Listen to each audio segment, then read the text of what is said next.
nagbenta ng cocktail na huli ng Maritime Police. Bakit hinuli? Alamin natin sa video ito. Mapagpalang araw mga kahabi.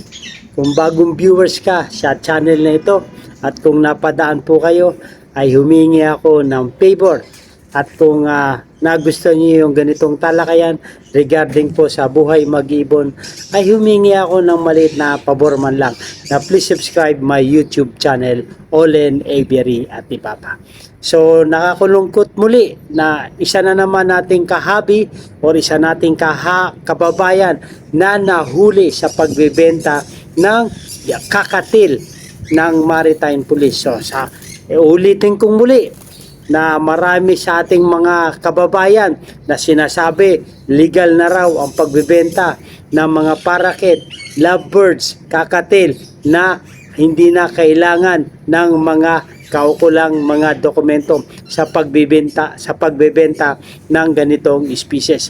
So sinasabi pa rin ng iba nating mga kahabi na paulit-ulit lang ang aking mga binablog regarding po sa DNR, sa paghuhuli dahil sa mga kakababayan natin, mga kahabi natin na nakukulangan pa sila sa kaalaman regarding po sa batas ng 9147. At ganoon din kahabi, sagutin natin yung katanungan ng ating kahabi na si Jesse Zen. Wala raw siyang pakialam pero puro pananakot sa mga newbie. Buhahaha, di pabida ka boss. So kahabi Jesse Zen, sa akin po hindi po ako nananakot. Ako po ay nagpapaalala lamang dahil ang paalala ay gamot sa taong hindi nakakaunawa at nakakalimot. Baka Jesse Zen, sana hindi mangyari sa ito na happy now, tawa ngayon, baka bukas tayo ay luluha. Sana hindi mangyari ito sa iyo, kahabi Jesse Zen. Okay po, ang topic natin, pag-uusapan natin, nagbenta ng cocktail na huli ng Maritime Police. Bakit? Ito po ang nangyari kahabi. Bakit hinuli? Alamin natin. Wildlife trader nab in entrapment operation in Pasay City. Okay, sa Pasay City po nangyari. Pasay City in continued effort on combat illegal wildlife trade.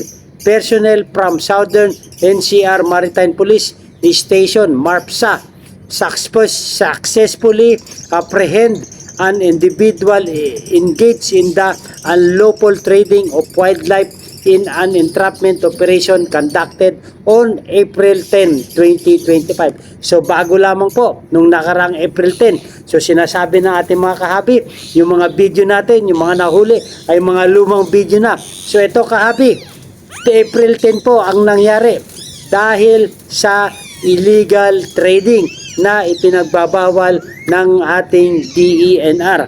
The operation took place in front of convenience store parking lot area near the Seaside Terminal Esplanade Mall of Asia. Sa Mall of Asia po, Pasay City. Authorities caught in the suspect in act of selling of 2 live cocktail birds which are considered protected species under Republic Act 9147 or the Wildlife Resources Conservation Protection Act. So yun po ang ating laging pinaalala sa inyo na alamin ang mga species kung kinakailangan ito ng kaukulang dokumento bago natin ito i-trade. Marami kasi sa ating mga kahabi dyan na nagdudunong-dunungan, akala nila alam nila yung batas, pero yan ang ating laging pinaunawa. Alamin natin ang 9147 or RA, Protection for Conservation and Protection Act.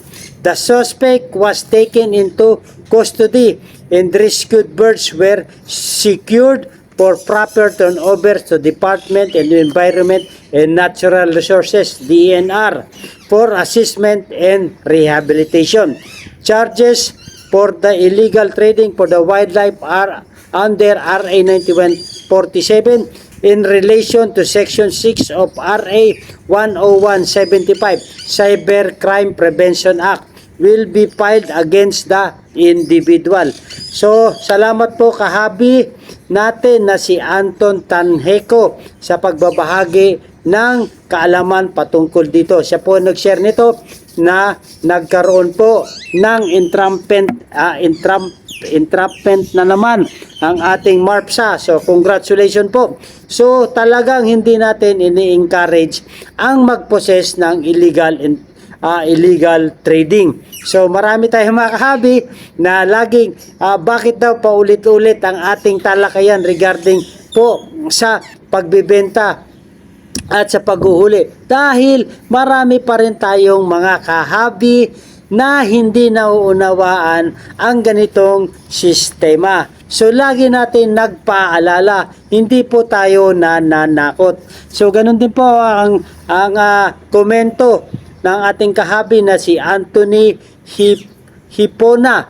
Boss, bakit di ka dumiretso sa DNR para malaman natin talaga? Salamat. So kahabi, kaya nga po ako nagbabahagi sa inyo dahil ito ang sinabi sa atin ng DENR na kailangan iparehistro natin ang mga endangered species. Hindi lamang endangered species, pagkos yung mga concerned protected species mula sa least concern hanggang sa extinct ayon sa IUCN ay kailangan po natin iparehistro. Minsan kasi ginagawa natin philosophy yung mga pagbibigay natin ng advice sa ating mga kahabi na ayaw naman nilang tumugon. So hindi na natin kailangan takutin ang ating mga kababayan. Pagkus pagbigay lang tayo ng mga paalala or mga advice sa atin. So ganun din po yung pangalawang komento ng ating kahabi na si JC Sen. Boss, nagsawa na rin ang DNR manghuli kasi hindi na rin maalagaan ng husto. Hindi na maalaga na maayos sa facility ng DNR. Tulad sa vlog ni I Am Habaras, nagpaalaga na ang DNR sa kanya kasi hindi na nila kaya maasikaso sa dami ng nahuli. Kaya ikaw, tumigil ka na. Luma na mga video mo. Ha. Ang kulit mo, boss. Okay? Shout out po sa inyo, Jesse Zen. So, napanood ko rin po yung mga vlog ng ating kahabi na si I Am Harabas. So, tumutulong siya sa mga taga DNR na mga nare-rescue na ating mga endangered species. So shout out po sa iyo, I Am Harabas, sa pagtulong ninyo sa mga ganitong adhikain ng DNR na maalagaan at maprotektahan natin ang endangered species. So, hindi po tayo titigil sa pagbibigay ng kaalaman regarding po sa batas ng DNR at sa mga kababayan natin na papasukin ang regarding po sa buhay mag-ibon. At mga kahabi, ganun din po sa hindi naman laging kumukontra ang ating mga kahabi. Meron ding mga kahabi natin na umaayon sa ating mga concern. Katulad ni Kahabi Jules, may pet shop kasi ako dati. Bawal ang pagbebenta ng parakeet, eye-ring. Bawal yan pag walang papel. So maraming po salamat Kahabi Jules sa inyong pagbabahagi ng inyong komento. So tama po si Kahabi Jules na bawal talaga ang pagbebenta ng mga parakeet, eye-ring na walang kaukulang dokumento. Yung iba lang kasi alam naman nila na bawal, kaso pinagpipilitan nila at pinaninindigan na nila yung kanilang mga nasabi. So kailangan hanggat maaga makorek natin at hindi na po mangyari sa atin. Okay po mga kahabi, at ganun din po si Kahabi Rolly Bicrioco. Mas maganda sa legal na tayo, idol, para pagdating ng araw wala tayong problema sa kanilang sakaling dumami ang mga ibon. So Tama-tama po ang inyong komento, Kahabi Rolly Biryoko, na talaga kailangan natin na magkaroon ng mga kaukulang dokumento at dumaan po tayo sa legal na pagpoproseso. Mga kahabi, hindi lamang po ang pagbebenta ng mga ibon ang hinuhuli. Ito po, tandaan natin, meron din po tayong kahabi na nahuli dahil lang sa kaniyang pag-aalaga. So, kailangan talagang alamin natin na ang mga species pa na ito nating alagaan ay kinakailangan iparehistro. So, meron na naman tayong kahabi na arestado ang isang lalaki sa barangay Kasinglot, Taguluan, so Misamis Oriental, matapos siyang mabisto nag-aalaga ng endangered wildlife animals. Ito kahabi hindi po siya nagbebenta, nag-aalaga lang siya, pero nahuli siya. Bakit? Nakita ng mga otoridad sa bahay ng suspect ang iba't ibang uri ng hayop, kabilang ang dalawang Philippine long-tailed Makay na maituturing na endangered, apat na parot, isang uwak, at may critically endangered species na talking myna na makikita lamang sa Palawan. So, ito ang nating kailangan unawain. So, maganda yung hangarin natin. Pero yung hakbang ng pag-aalaga natin ng mga endangered species ay meron pong kamalian. So, yun ang dapat natin i-correct. Na i-turn over na sa DNR Region 10 ang mga nakumpiskang hayop. Ayon sa suspect, hindi niya binibenta ang mga hayop. Personal na hilig niya raw ang pag-aalaga ng mga ito. So tama po yung ating saloobin na nakakahiligan lang nating mag-alaga. Pero yung pamamaraan ng ating pag-aalaga, yun po yung kulang sa atin. So dapat alamin natin yung tamang proseso sa pag-aalaga ng mga na turingan ng mga species or yung mga endangered species.